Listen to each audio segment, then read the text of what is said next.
নাহমাদুহু নুসাল্লি আলা ৰাসূলিহিল কাৰীম আম্মা বাদ।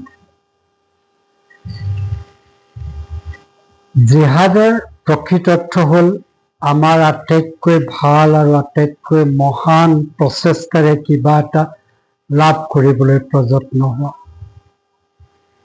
ই যুদ্ধৰ সমকক্ষ নহয়, সেয়েহে আৰবী শব্দ হ'ল কিতাল। জিহাদ বহুত ব্যাপক অনুসৰণ আছে আৰু আল্লাহৰ ক্ষেত্ৰত বহু প্ৰকাৰৰ ব্যৱস্থাৰে আঁকোৱালি লয়। এজন মুজাহিদে একাগ্ৰতাৰে পুৰুষ আৰু মহিলাৰ ক্ষেত্ৰত ভক্তিভাৱ দেখা যায়। যিজনে শাৰীৰিক, বৌদ্ধিক আৰু আধ্যাত্মিক সামগ্ৰীৰ সেৱা ইয়াক দিয়ে, যিজনে যিকোনো ক্ষমতা এই পথৰ ওপৰত ৰাখি দৃঢ় হয় বা দৃঢ় থাকে আৰু আৱশ্যক হলে ইয়াৰ বাবে মৃত্যুবৰণ কৰে। জিহাদ আল্লাহৰ ক্ষেত্ৰত আল্লাহৰ ভাল আনন্দ জয় কৰাৰ সংগ্ৰাম, তেওঁৰ ধৰ্মীয় শ্ৰেষ্ঠতা প্ৰতিষ্ঠা কৰা আৰু তেওঁৰ শব্দৰ প্ৰাধান্যতা দিয়া। ইয়াৰ সম্পৰ্কিত নীতি হ'ল সৎ কামৰ আদেশ আৰু অসৎ কামৰ নিষেধ, আমাৰ বিল মাৰুফ ও নাহিয়ান ও তানহাই আনিল মুনকাৰ। এই বাৰ্তা ইছলামে প্ৰদান কৰিব বিচাৰে আৰু প্ৰতিষ্ঠা কৰে এখন আদৰ্শ ইছলাম জাতি। কোৰাণে ইছলাম জাতিক আদৰ্শ জাতি হিচাপে পৰিচয় দি মানুহক ইয়াৰ খবৰ দিয়াটো বিচাৰে আৰু কেনেকৈ নবীয়ে জীৱন যাপন কৰিছিল সূৰা বাকৰাৰ 143ত উল্লেখ কৰিছে।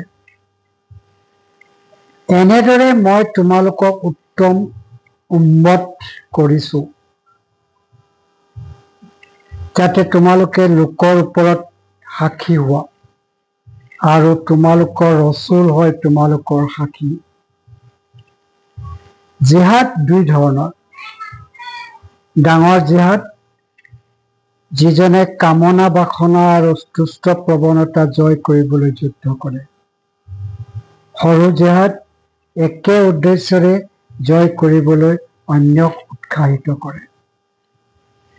মুছলিম সৈন্যই শত্ৰুক পৰাস্ত কৰি যেতিয়া মদিনালৈ ঘূৰি আহিছিল, তেতিয়া আল্লাহ ৰসুল সাল্লাল্লাহু আলাইহি ওয়াসাল্লামে তেওঁলোকক ক'লে, তোমালোকে সৰু জিহাদৰ পৰা ডাঙৰ জিহাদত লৈ ঘূৰি আহিছা। সহযোগীসকলে সুধিলে, ডাঙৰ জিহাদ কি? তেওঁ ব্যাখ্যা কৰি ক'লে, নিজৰ কামনা বাসনাৰ সৈতে যুদ্ধ কৰা।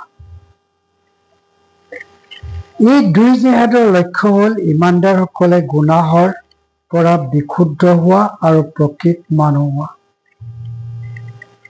নবীসকলক এই উদ্দেশ্যৰে পঠোৱা হৈছিল। আল্লাহে কোৰাণত কৈছে, সূৰা বাকৰাৰ 151 নম্বৰ আয়াতত, তোমালোকৰ বাবে তোমালোকৰ মাজৰ পৰা যিদৰে মই ৰসুল পঠাইছো, তেওঁ তোমালোকক মোৰ আয়াতবোৰ পঢ়ি শুনায়। অৰ্থাৎ মুহাম্মদ সাল্লাল্লাহু আলাইহি ওয়াসাল্লামে আয়াতবোৰ আমাক, অৰ্থাৎ তোমালোকক মানে আমাৰ সকলোকে চিনাকি কৰি দিছে আৰু তোমালোকক শুদ্ধ কৰে। শুদ্ধ কৰে মানে মিছা বিশ্বাসবোৰ আৰু মতবাদবোৰ, ডক্ট্ৰিনছ আৰু পাপবোৰ আৰু সকলো ধৰণৰ অপবিত্ৰবোৰ। তেওঁ কিতাপ হিকমতৰ শিক্ষা দিয়ে আৰু তোমালোকে জানিব লাগে, অথচ আমি নাজানো, কিন্তু সেই নজনাবিলাকক কি কৰে, নজনা কথাবোৰ শিকায়। সূৰা বাকৰাৰ 151 নম্বৰ আয়াতত কৈছে। মানুহ জাতি কিছু বোধেৰে কেঁচা খনিজৰ দৰে আৰু যাৰ ওপৰত নবীসকলে কাম কৰিছিল, বিশুদ্ধকৰণ আৰু পৰিশোধন কৰিছিল। তেওঁলোকৰ হৃদয় আৰু কাণৰ শিল আঁতৰাইছিল আৰু সিহঁতৰ চকুৰ পৰা পৰ্দা আঁতৰাইছিল। নবীসকলৰ সত্যৰে আলোকিত হৈ মানুহে প্ৰকৃতিৰ বিধান, লভ, নেচাৰ অৰ্থ বুজি পায়, যিবোৰ আল্লাহৰ ঐক্য আৰু অস্তিত্বৰ চিন, আৰু বস্তুবোৰ আৰু ঘটনাৰ পিছত থাকি সূক্ষ্ম বাস্তৱতাৰ প্ৰৱেশ কৰিব পাৰে। কেৱল নবীসকলৰ পথ প্ৰদৰ্শনৰ যোগেদি আল্লাহে আমাক আশা কৰা উচ্চ ষ্টেটাছ লাভ কৰিব পাৰোঁ। আয়াতবোৰ শিকাৰ উপৰিও নবীসকলে তেওঁলোকৰ মানুহবোৰক কিতাপ আৰু হিকমতৰ নিদৰ্শন দৰ্শাইছিল। কাৰণ কোৰাণ হ'ল শেষ নবীৰ ওপৰত শেষ প্ৰকাশিত পুস্তক।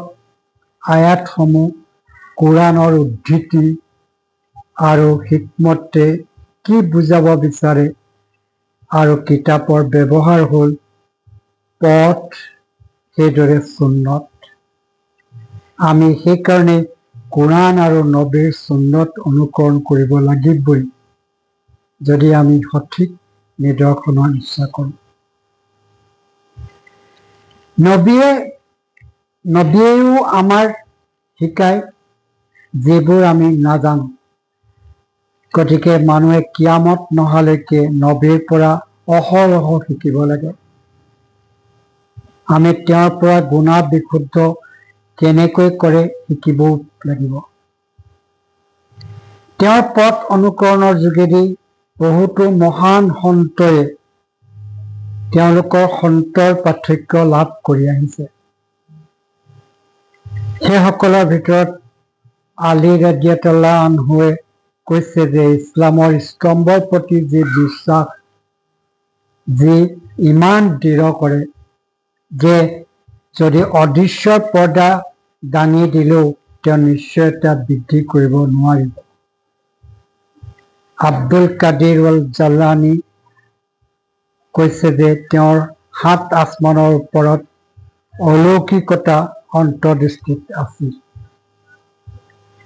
অজ্ঞতাৰ কলা ডাৱৰ মুহাম্মদ সাল্লাল্লাহু আলাইহি ওয়াসাল্লামৰ পথ প্ৰদৰ্শনৰ যোগেদি আমাৰ বৌদ্ধিক দিগন্তৰ পৰা আগতে আঁতৰাইছিল আৰু বহুত বেছি অগ্ৰসৰতা বিজ্ঞান আৰু প্ৰযুক্তিত আল্লাহৰ পৰা অনা জ্যোতিৰে সজাই আছে আৰু ভৱিষ্যতেও সজাই থাকিব। আখিৰি দাৱানা আলহামদুলিল্লাহি ৰাব্বিল আলামিন। ভিডিঅ'টো ভাল লাগিলে নিশ্চয় ছাবস্ক্ৰাইব কৰিব নাপাহৰিব।